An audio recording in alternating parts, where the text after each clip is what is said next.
Hi, everybody. So this is really fun. We are here to talk about our When Calls the Heart series. This is our third episode of the Hallmarkies Podcast. And we're going to be talking about seasons 1 and season 2 of this show. And Amber's here to talk about it. Yay, guys. We're so excited. Okay, let's get to it. Yeah, let's do it. It starts out with season 1 with the pilot or premiere, I guess, of the show is you have Elizabeth Thatcher, who is a girl from a rich city family, and she has decided to go and teach in this small town called Coal Valley. And this is kind of definitely out of her comfort zone. She has like servants and stuff in her home, and in her past. And so she goes, and there is this disaster that's happened in this town where there has been this mining accident, and they lost, I think it's 48 of the men of the town. And so you have all of these widows, and of course the owner of the mining company is a ruthless guy. And so that's sort of the setup going into it. You also have a new Mountie, the sheriff, I guess, that is also pretty new in town to Coal Valley, and his name is Jack. And of course, they have some chemistry, some tension, whatever, to start out. And so that's sort of your basic setup for the beginning of the series. And so, what did you think of that? I loved it. I thought it was great. I just want to say I totally enjoyed the fight tension between Jack and Elizabeth at the very beginning, the Mountie and the teacher. I guess I'm a sucker for Mounties. I didn't know it, but every time there's a Mountie on the screen, I'm like, yes, put on your red coat. So I'm a big fan. Yeah, I liked the setup. I thought that it was good. It was a little slow for me. I have to admit the first season was a little slow sometimes for me. And I loved Erin Krakow as Elizabeth. I thought she, first of all, was beautiful, just stunning. She's so skinny. And I love these kind of shows. I really liked Dr. Quinn in the 90s. I felt like this kind of had a similar vibe to that show. And so I enjoyed it. I did have a hard time warming up to Jack, actually. I liked the idea of sort of their dynamic and things, and I eventually did warm up to him, but I felt like he was pretty wooden. It's Daniel Lissing as the actor, and I kept thinking for about at least the first half, maybe even into 7 episodes of the first season, I was like, why did they hire this guy? This guy is just flat and wooden. Like, he was not good. But then something happens, I swear, towards the end that, I don't know, I just felt like he became sort of more charming and more charismatic and more, I don't know, he finally won me over, I guess. I didn't have any problem with him. I was on board right from the beginning. He stole my heart. So I was totally fine with him. I don't know why I didn't like him. Doesn't make sense to me. And then what else did I love about the first season? I really love Henry Gowan, the actor who plays Henry Gowan. His name is Martin Cummins. Mm-hmm. I love him as just sort of like playing this sort of ghoulish character. Yeah. Like just almost to the point of being like too much. Yeah. It's like a little bit almost to the point of being campy, but somehow he's able to just like walk that line without me hating it. Yeah. I really enjoy his character. Yeah, he's fun, and he's kind of like your Mr. Potter sort of from It's a Wonderful Life. He's kind of like that sort of character. Yeah, absolutely. But I will say, and I'm calling my shot, if this show makes it to a season 7, he and Miss Abigail are going to for sure be in love. Like, I'm calling my shot right now. I feel like they tested the waters on that a couple of times, where it seems like he might be softening a little bit, but then like some other love interest will be introduced. what do you think of Lori Loughlin? She was probably the big name when this cast was announced. Abigail, Lori Loughlin, I think Lori Loughlin does a great job with her.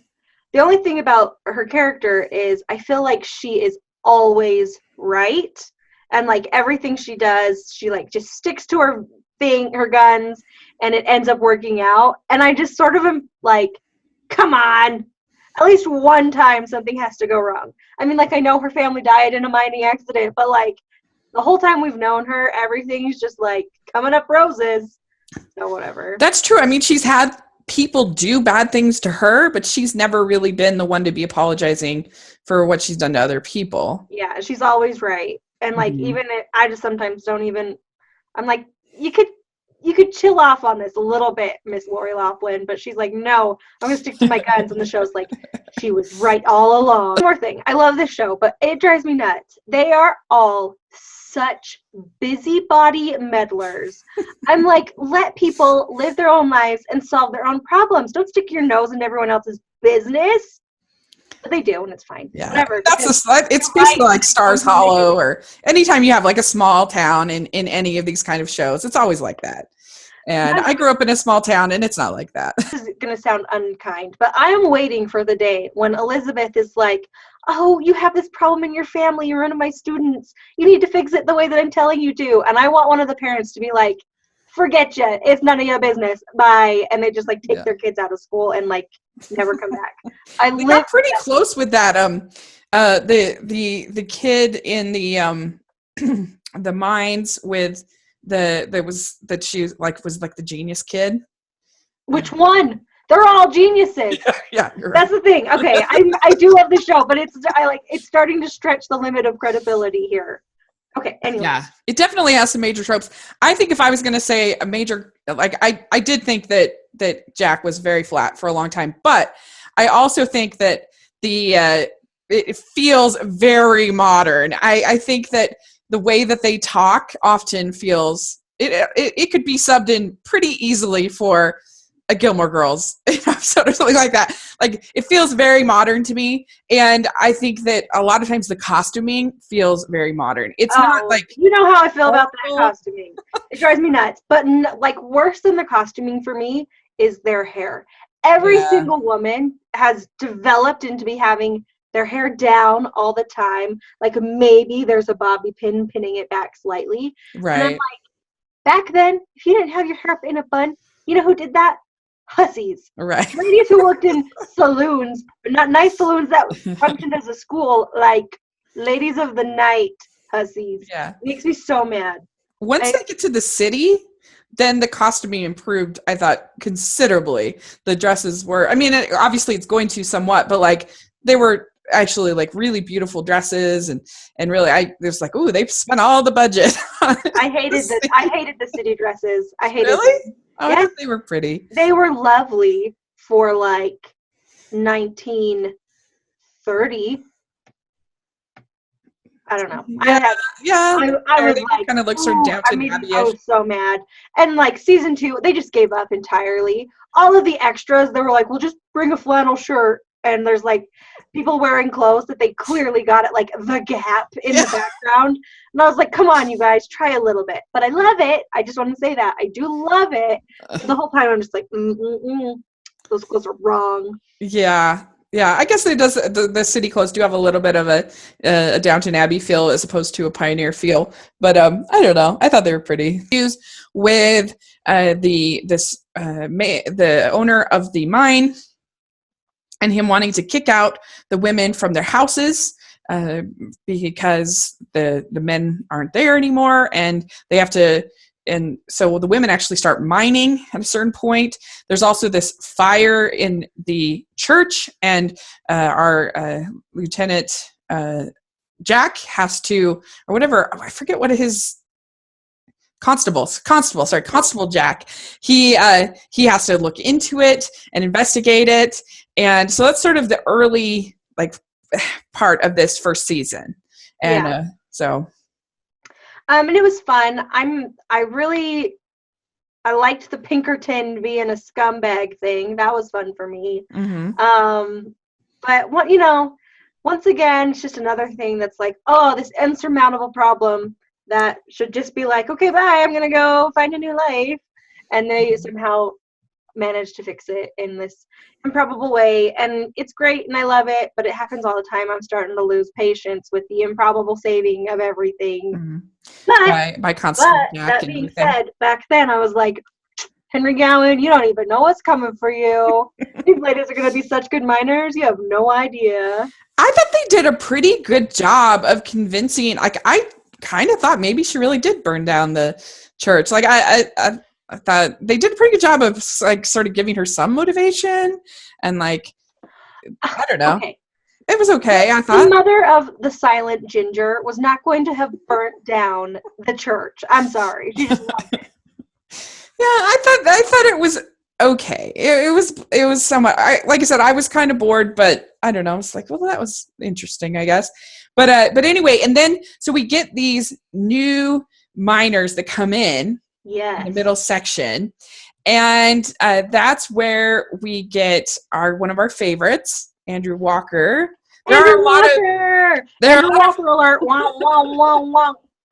lot of Hallmark Hall of Famers in our favorites, I guess, in this series that will pop in. We call them Hall Stars. Hall Stars. There you go. They're all Hall Stars in this series. And so this is one of the first ones is Andrew Walker coming in, and he is a possible love interest for Elizabeth.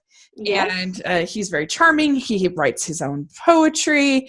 And of course, Jack gets very jealous. He's already told Elizabeth that like the Mountie way can't handle a wife, and love or whatever. And he's so funny. Yeah. I love like sassy duty stupid Jack at the beginning. It's so funny. And so, yeah, but he's almost too suave. We're talking about the Andrew Walker character, and Billy, I think it's Billy is his name. And you're kind of suspect of him, what's going on with this. And at the same time, you also have another romance between one of the widows and one of the actual nice miners. Yeah. I thought that was actually really sweet. I liked that. Love that story. Yeah. It's cute as a button. And I don't think that we'll see that again. I wish they would. Doubt that of course, and this is after Elizabeth and Jack have argued, have fought over Billy, and I thought they had some good scenes together over that. And we find out that he is up to no good. She finds out from her sister that he used to work for her family company, I believe. Yeah. Yeah. So and then he got fired, and he was like, "Well, I'll just marry the heiress." Yeah. And he did a great job. I loved it. I knew the whole time he came, like the instant he came on the screen, I was like, he is up to no good, because no man in this town works in the mine and wears a vest. So I knew he was up to no good because he was too good to be true, and he was. But I loved the ride. I was like, please come back again and be the bad guy. You know what would be amazing? If he somehow ends up marrying her little sister. Spoiler alert. That would be so funny. That would be really funny. I would live for that storyline. Okay. Well, then we get to meet her sister, Julie. Yeah. And she ends up meeting this outlaw, but she doesn't know he's an outlaw, and she's like nursing him back to health, and she like falls in love with him, and it's very scandalous because she kisses him. Yeah, she's such an idiot. I can't even. She makes me so mad. And I kind of like, personally, I would rather have like the melodrama than like what I thought was more boring. Like I actually prefer this storyline, even though she's kind of cringy and it's very melodramatic, but I guess I'd rather have sort of a soap opera than like, I don't know, stuff that to me is more boring. They get held up by the brothers, I think. Freaking kidnapped. They get freaking kidnapped. Yeah. So funny. Outlet. And Jack I forgot to say that Jack has accepted this offer, or he put in for a transfer. He wasn't liking, Coal Valley at first. And so he puts in for a reassignment, and then he gets the reassignment, and now he likes it because of Elizabeth, and he doesn't want to leave. And so he's literally like on his way, and all of a sudden he like, I forget how he finds out. Do you remember? He finds out, if he just senses it. I can't remember. It's probably just like the love senses. Yeah. And then he rushes back and he saves the day, and it's very exciting. It's terrific. But it's really, I hate it. I hate it a lot. There's a lot of like convenient saving that happens, Sure. but nothing can go wrong for these people. Yeah. Like it can go a little wrong temporarily, but it'll be fine again. Elle has started this cafe, and she's co-owning it with Gowan. Yeah. It's his cafe. Anyway, she's sharing the earnings with him.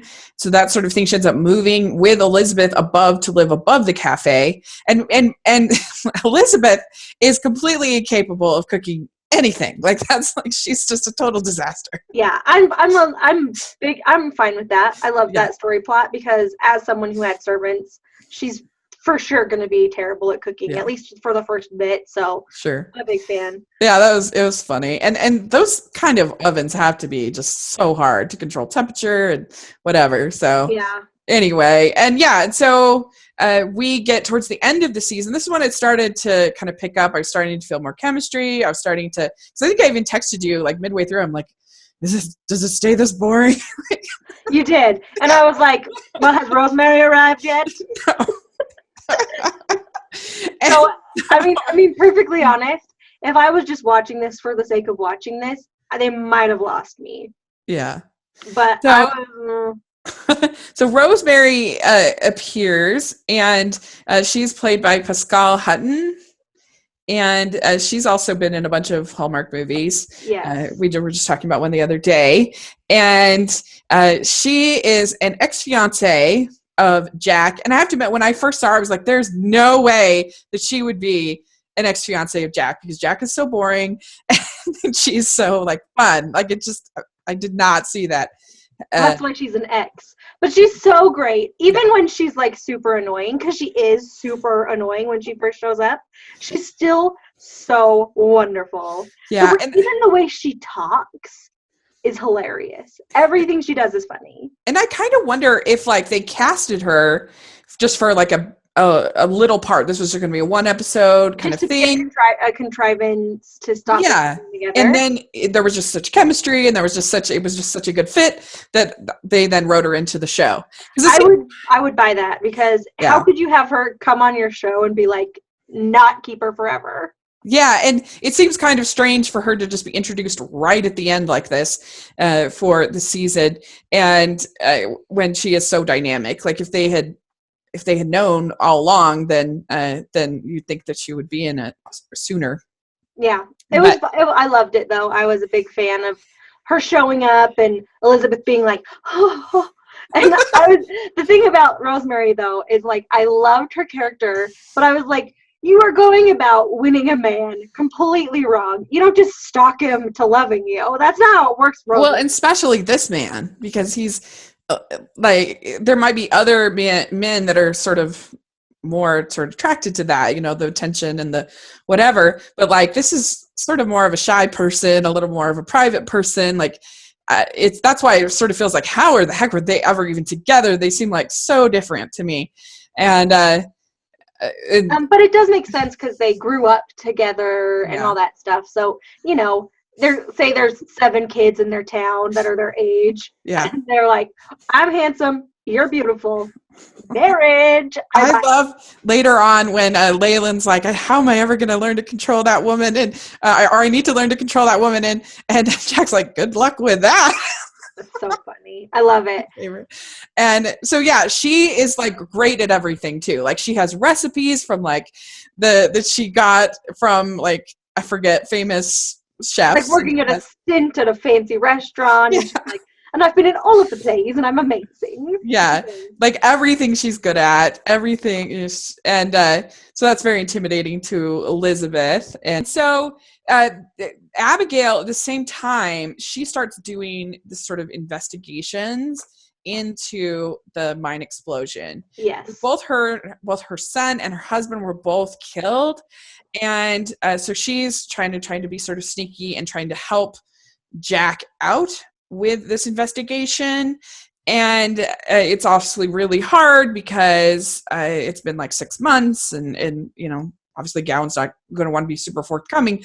Plus the fact that Abigail's husband was like the lead foreman, and like so there's some question of like Gowan at one point says like, if you go down this path, like you are going to possibly incriminate him.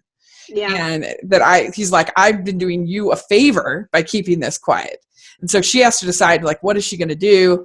And whether the town is going to sort of turn on her or accept her. And so that's what it kind of ends on. The season 1 sort of ends on that note, and also with a new you get the judge coming in for the trial. Yep. And you also get Bill Avery, played by Jack Wagner, that he is a fellow investigator. He's like an investigator with the Mounties. Yeah, he's like a detective, basically. Okay. Sorry, I couldn't care less about the mine investigation, anything like that. His relationship with Abigail. I don't know what it is about Jack Wagner. He seems like he could be a really nice guy. I don't know if it's Jack Wagner or if it's Bill Avery, but anytime he's just on the screen doing his own stuff actually anytime.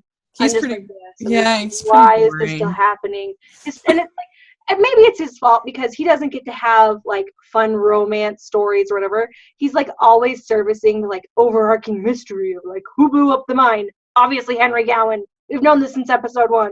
Right. But, he has to do all of the like, let me put together all the clues that we don't really need as an audience, but we need to justify in order to make it work in the actual in-universe. Yeah. Maybe that's why I'm just like, ugh, his character's so boring, because I already know all the stuff he's going to end up finding out, but ugh. Right. I agree. Too modern, I think, partly. Even his look, I don't know, it just doesn't quite fit. But this, finally, the end of the season, we get, it's called as Prelude to a Kiss, and we finally get the big kiss between Elizabeth and Jack, which is very exciting. Because one of the things I like, personally, I like movies much better than television for 99% of the time, because I'm just like, oh my gosh, they're ever going to kiss? Like, it's so long. Where like a movie, it's like 2 hours and there they are, they're kissing. This is great. Now, and I'm like, they're not engaged. They should not be kissing like that. Like, and I was like, I just felt like the romance was so slow. It's just like, come on, give me something. I mean, perfectly honest, the relationship progression between Jack and Elizabeth is like watching an episode of 24, but like 24. The people in 24 got further along in a day than Jack and Elizabeth have in like 7 years of being in One Calls the Heart. Yeah. Oh my gosh. It's so slow. And I don't know. I get it that like, if you want to be, maybe that is true about it not being historically accurate as far as courtship and stuff, but like, dude, no, historically accurately, they would have been engaged and married. Yeah, you're right. It seemed like something happened in between season 1 and season 2 where they were like, okay, we need to give the girls watching a little bit more. We need to loosen up Jack a little bit. We need to get him out of that stiff, officer suit a little bit more. Yeah. We just need to make him more like charming. His hair was like a little looser. It was just, to me, he was just, all of a sudden he felt like a leading man to me, and he felt charismatic, and I really enjoyed, like I said, I thought season 2 was way better than season 1 because of Rosemary and Leland. I thought were great. And because of, I just thought that Jack was a lot better in season 2. Yeah, and the thing about the difference between season 1 and 2, there's like really stark contrast between the characters, really, in seasons 1 and season 2.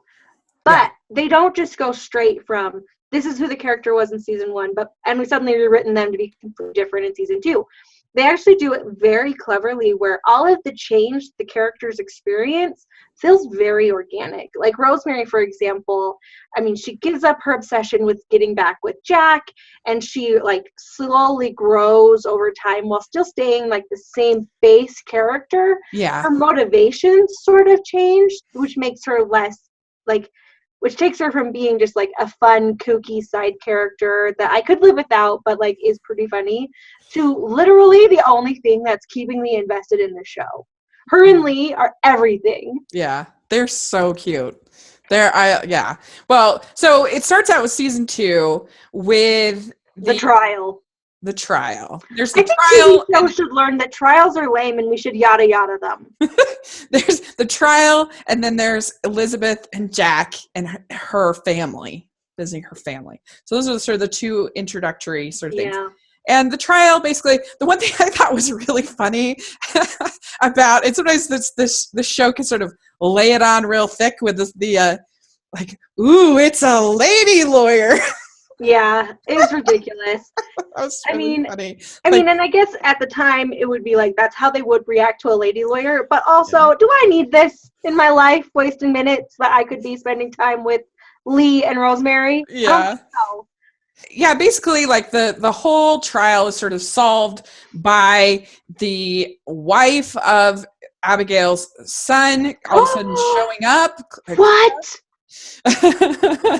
And nobody knew that like she existed, but somehow the lawyer found out about it. I forget who found out about it, and so she's able to have she's able to provide this documentation about the mine. I can't remember, but anyway, and so now all of a sudden Abigail's like very excited because she has this like daughter in law, whatever, and and so that's another plot line where all of a sudden she like stops hearing from Clara, or she doesn't hear from Clara. And so that's when Bill Avery, we find out that he's actually married, and his wife like comes and threatens Abigail. And I hated his wife. His wife was even worse. Okay, the whole Bill Avery's wife thing. It's really annoying, I thought. What I would have rather cut off my leg. I mean, I'm exaggerating. I would have rather cut all of my hair off and sold it to the people at Hallmark and say, don't do it again. Don't do it again.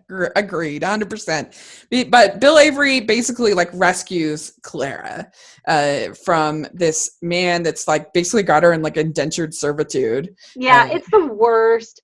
Yada through all the Bill Avery stuff. Okay, yeah, well, we're done. We're done with Bill Avery. So then all of a sudden they announce that the judge's verdict announces that they're closing down the mine, which everybody's like cheering. And I think there was one person who's like, this is bad news for our town. Like, we're Coal Valley. It was Henry Gowan, who everyone's like, that evil guy. But I'm like, he's literally the voice of reason right now. Yeah, it seems like...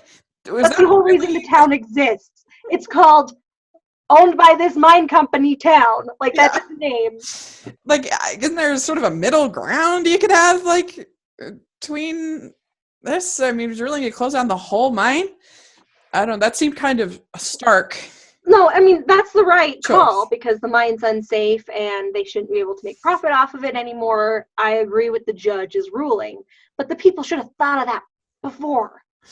Yeah. I mean, I don't know. I guess it depends on how big this mine is. Like, some mines are really massive, and one part could cave in and another, it wouldn't necessarily impact all of the mines. But yada, yada, yada. Yeah. Forget one the part of this was interesting for me is because my great-grandfather died in a mine collapse. So some of this stuff was actually kind of interesting for me to like see the old school mining caps and lights and to see how it all worked. I thought that was kind of cool, just from my own personal sort of see what it a sort of a depiction of what it might have kind of been like. Lee comes in and Leyland Coulter, his name, played by Kevin Smith, and he's in a bunch of Hallmark movies as well. He was also on Eureka. Okay. And he's great. He's really, really good. And he's charming. He's and it's interesting because you usually don't have sort of the rich guy that's actually like nice, like He's a good person. He's literally the best thing that has ever happened to when called like I want to say Rosemary is, but she's not. It's actually him. Yeah. And then them together, it's like they're greater than the sum of their parts, which is pretty great to begin with. Agreed. They're amazing. Their chemistry, their banter, their funniness. Yeah. I love them. I think they have better chemistry than even Elizabeth and Jack. Oh, easy. Yeah. They have better chemistry than everyone on the whole show. And so he tries to, so he's announced that he's going to build the sawmill, and this is very exciting. So they're going to become a lumber town now. They're changing the name. It's now Hope Valley. It's not Coal Valley, and everything's great. But and also Jack got the reward money for finding the outlaws or taking care of the outlaws, and so he is paying for them to build a new church and schoolhouse. Church/schoolhouse. Yeah, so it's very exciting. A lot of building going on. Yeah, like this town's booming. In Hope Valley, but of course, the Gowan doesn't like this, of course, and so there's some goings on about that between him and Leyland. And I did love the scene. Gowan's figured out a way to get his money. But I did love the scene where Rosemary figures out that Gowan's cheating at poker. It's the only reason I bring that up, because I don't know, just that whole scene I thought was really fun. And they figure out a way. Every scene with Rosemary and Lee is so good. Yeah. The other quick plot line, so because Elizabeth is at her family for a lot of this season, and there is Charles who comes in. Yeah, Charles is great. I really enjoyed the Charles plot line. I think it's fun. Her family is boring and drives me crazy. I don't mind her family as much as you do. It's very soapy. It's like a soap opera, but I don't know. I didn't need to see as much of it for sure as we got, but it's Steve Bassick is playing Charles, and I didn't need to see as much of him either. Like, yeah, so there's some like does her family, like Jack actually I think tries pretty hard to like be positive about her family. I did think that most of the stuff with his brother was very yeah, well, and that's the thing, like his brother and Julie what's his brother's name? Tom? Tom. Tom and Julie could just, like, I wish that they had died in the automobile accident. I don't care about them. I don't care about her older sister getting a advantageous match. Like, I'm proud of her. Good job. That's what you're supposed to do. Yeah. But, like, the rest of it just kind of, I was just like, At least in this second season, you get more kisses. I mean, sure, there's more kisses, but also... Jack, at what cost, Rachel? At what cost? I need it. I need the more kisses. Love the sequence where Rosemary and Leyland are. He tries to get her to make like a commitment to him. And she's like, maybe not right now. Yeah, I forget what she says, but she's very like nervous and whatever. And so all of a sudden, there's like this I can't remember if it was a ice cream social or something like that. And so he starts beginning to court this other woman. And Rosemary Jealous was like my favorite. It was so funny. It was so funny. And the best part is the whole time I was like, that other lady's in on it. Because Lee's definitely just doing it to make her jealous. Yeah. He's also such a nice man that he wouldn't just like play with this other woman's emotions. So, I mean, I had like a moment of like, oh, that's rude. And then I was like, no, she's in on it because he's too nice. And he was, and it was perfect. That's when she did like her proposal to be like, please make me a theater. Look how magical music is. And she had like that little xylophone. Yeah, that was such a cute scene. I agree. Every scene with them is amazing. I can't even begin to tell you how much they save When Calls the Heart. Even then, when everything else is terrible. Like, seriously,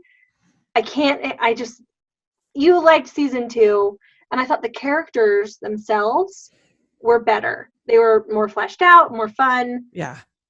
In season 2. But I felt like the plots were so stupid, and I hated them. It was very all the clown stuff, and I hated all of the like I don't know. The home stuff. It was All very Bill soapy. Avery It was stuff. very. That was basically all it was. It was like Town, Bill Avery, and Rosemary and Lee. If Rosemary and Lee weren't there, I would die. But they are. Yeah, they are there, and it's there. He gets her to write this like article in Gowan, first of all, and she thinks he's going to come and like give him this like exciting news or whatever, and he's like, "Guess what I got for you is this article." And she's like, "Oh, article." And also she starts this column that was really funny too. Yeah, she's like writing advice. Yeah, like, oh no, poor Mrs. Avery, like, or whatever. And she was like, it's supposed to be anonymous, but she's always just knows exactly who it is because of their problems. It's so funny. Last sort of plot element we really have to talk about is sort of there's a new pastor, Pastor Frank, yes, who comes in and he starts kind of helping Abigail and his because Gowan has given she wants to like buy his share, but have like buy him out, I guess, of the place, but he doesn't have like any assets hardly anymore. And so he's like going into debt anyway. And so he gives Gowan gives Abigail this like list of demands that you have to make these improvements or whatever. And they're like really heavy. And so Pastor Frank swoops in and he starts to help her to make all these repairs. And they start to get to know each other. And it turns out that like Abigail's super good at fishing. So is Pastor Frank. They have all this stuff in common. And so what do you think of Pastor Frank? I really like Pastor Frank. He's pretty fun. He's an interesting character. I like him as a love interest for Abigail way more than Bill, which should come as a shock to no one. But the downside of Pastor Frank is we also have to deal with Bill being jealous. Yeah. But no, I like Pastor Frank. I think he's interesting. I loved the introduction of Pastor Frank where at first the town thought he was this other swindler guy was Pastor Frank. I thought that whole episode was so funny when the con man, when his daughter were there conning. Oh, people. Yeah. And I loved I can't ever remember the town's lady's name, the gossipy mean one, you know. Yeah. And, but he also has, though, like mysterious past, Pastor Frank. Yes, he does. There's something very, sort of shady about him. Like, I forget, is it Bill who discovers that he didn't have that name or whatever before entering the seminary? Yeah. Because, #jealousy does a background check. So. Basically, I think we basically covered everything. Yeah, so, to sum up, #Rosemary and Lee forever, #spin-off, just Rosemary and Lee. I'd say thank you for more kisses. #more kisses. I'm pretty excited to see where it goes in season 5 because I've already watched all of the episodes. Okay. And I'm excited to see what you think of seasons 3 and 4. That'll be fun. Because I think at least season 3 might be the best season. And we disagree on whether or not we like season 2 more, so we'll just have to see. Yeah, so how many crowns would you give season 1 and season 2? Season 1, I would honestly give it like 2.5. And I would say season 2 is 2.5 too. They were both about the same for me because I sort of liked the plots a little bit more in season 1, but the characters were a little weaker. And the costumes were better in season 1 for me because they felt a little bit like they were trying to be more historically accurate, whereas the costumes in season 2 just sort of felt like they were just trying to be cute. And I felt like, the plots in season 2 were more boring for me, but I felt like the characters were a lot more fun. Plus, we had all the Lee and Rosemary stuff. So, I'd say the show so far through seasons 1 and 2 is 2.5 crowns for me. But Lee and Rosemary are each 7 crowns. So it really does a lot to boost the show for real. It really does. I would say I'd give season 1 2.5 as well. Even though I seem like I didn't like it. I'm surprised you were giving it such a low score. But I'd probably give season 2 something more like, I don't know, 3.5. I liked it a lot better. Yeah, I'm excited to see what you think of season 3. Yeah, because I'm a romance girl. I like having lots of romance. So, all right. Well, that sounds good. And yeah, I'll look forward to. So our next podcast that we're doing, we will be talking about season 3 and 4. And then season 5 starts with another Christmas special at the end of December. So that'll be very exciting. Yes. And then we also will be covering Chesapeake Shores season 1 and 2 coming up after we finish these.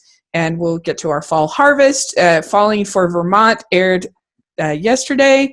So you guys want to make sure that you watch that. It was pretty fun. And so, yeah, thanks so much. So where can people find you? As always, people can just find me on Twitter. I'm at Amber Brainwaves, and that's pretty much it. Awesome. Yeah, you can find me at Smiling LDS Girl on all social media. My blog is 54 Disney Reviews. So you want to check that out. And so it'll be fun. Okay. Thanks so much. And we will talk again soon. Okay, thanks.